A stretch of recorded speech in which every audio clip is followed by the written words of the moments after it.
చేయలేదండి. వాడు చేయి నేనే తీసుకున్నా, భుజం మీద వేసుకున్నానని చెప్పిన శిక్ష వాడికి పడుతుంది. That is pox. ఇప్పుడు చెయ్యి ఏడ్ చేస్తావా?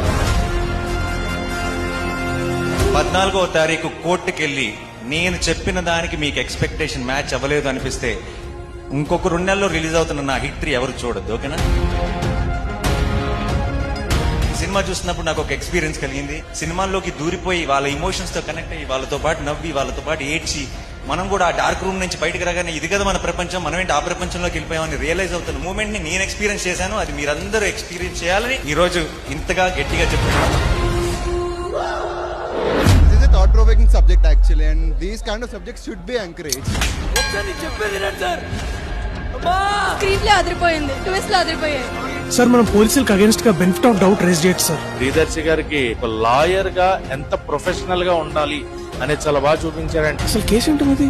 354A sexual harassment of a girl. 6th class నుండి చదువుతున్నా కానీ లా సబ్జెక్ట్ మాత్రం తెలియదు. ఈ సబ్జెక్ట్ అందరూ తెలుసుకోవాలి. నాకు నీ మీద నమ్మకం ఉంది. శివాజీ గారిది ఒక రేంజ్ కాదు, ఆయన వస్తున్నాడు ఇంకా భయం అవడం తప్ప ఏం లేదు. చూడండి, కోర్టు చూడండి, 2 హిట్.